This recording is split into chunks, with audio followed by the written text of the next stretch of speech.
Il a existé depuis la plus haute antiquité égyptienne et il existe aujourd'hui encore des pleureuses dans les rituels funéraires, notamment en Afrique et en Asie.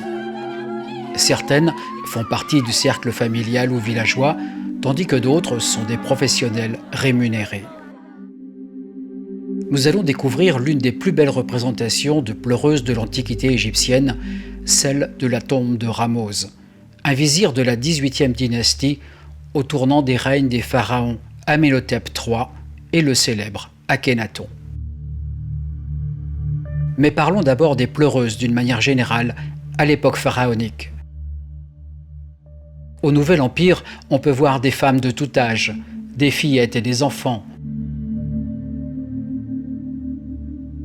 Les gestes des pleureuses sont stéréotypés, essentiellement les mains tournées vers le visage, placées au-dessus de la tête en signe d'affliction, ou bien tournées vers l'extérieur en signe de communication avec le défunt. Si ces gestes sont ceux des femmes du commun, ils le sont aussi pour les divinités telles Isis et Nephthys dans la déploration autour de la dépouille d'Osiris.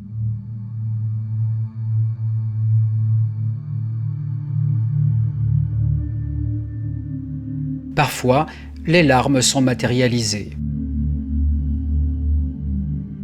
Si on les nomme pleureuses ou pleureurs, car les hommes eux aussi pleurent, elles ne font pas que pleurer. Elles sont aussi capables de déclamer ou chanter des lamentations. L'épigraphie pharaonique en offre de nombreux exemples. La maison de ceux qui sont à l'Occident est profonde et sombre. Elle n'a ni porte ni fenêtre. Pas de lumière pour l'éclairer, pas de vent du nord pour rasséréner le cœur. Là-bas, le soleil ne se lève pas. Ils sont endormis tout le temps, car l'obscurité s'étend au jour. Comme le défunt serait bien portant si l'on pouvait respirer l'air. Les pleureuses professionnelles se livrent à une forme de théâtre total, dans lequel elles s'impliquent de manière physique et sonore.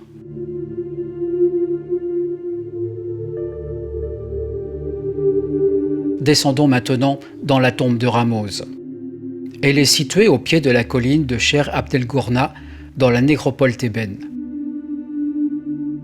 Ramose portait des titres à la fois administratifs, sacerdotaux et judiciaires.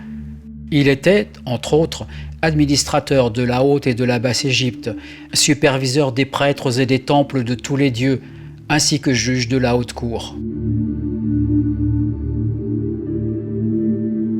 Le cortège funéraire peint sur le mur sud de la tombe est divisé en deux parties.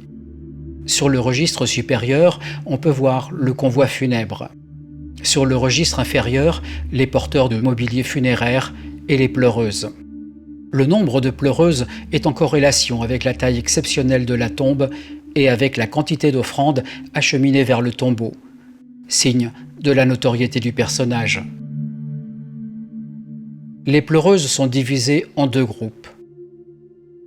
Le premier, dans le sens de la marche, compte 10 pleureuses proprement dites, 8 accroupies et 2 debout.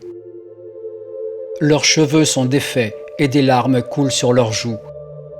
Les femmes accroupies ramassent de la poussière ou de la boue et la projettent sur leur tête. Les 9 autres femmes ne pleurent pas et leur attitude est différente. Il pourrait s'agir de chanteuses de lamentation. On remarquera que même si toutes ces femmes s'expriment vocalement, leur bouche est fermée. Des exemples, dans d'autres tombes, montrent des bouches ouvertes. Le second groupe de pleureuses est placé dans le sens inverse de la marche. Elles lèvent la tête et les bras en direction du sarcophage posé sur une barque et un traîneau. Les femmes sont seins nus et portent une longue étoffe plissée ajustée à la taille. La plupart d'entre elles sont jeunes. Elles sont reconnaissables à leurs seins fermes. Une femme plus mûre, peut-être la veuve, est représentée avec une poitrine tombante, ce qui ne préjuge pas nécessairement d'un âge avancé, mais plutôt du fait qu'elle a enfanté et nourri ses enfants au sein. Une fillette éplorée s'accroche à elle. Là encore, toutes les femmes ont la bouche fermée et pleurent. Au premier plan, une enfant est représentée totalement nue. Des hiéroglyphes apporte quelques informations sur la procession, mais il demeure quasiment muet sur le contenu des lamentations, si ce n'est « Le grand gardien est parti, il est passé près de nous ». On peut se demander quel est le rôle de ces pleurs et de ces lamentations. Si l'expression naturelle du chagrin de la famille et des proches est indéniable, d'autres objectifs se superposent. Donner de l'emphase et du panache aux funérailles est sans doute l'un des aspects les plus visibles.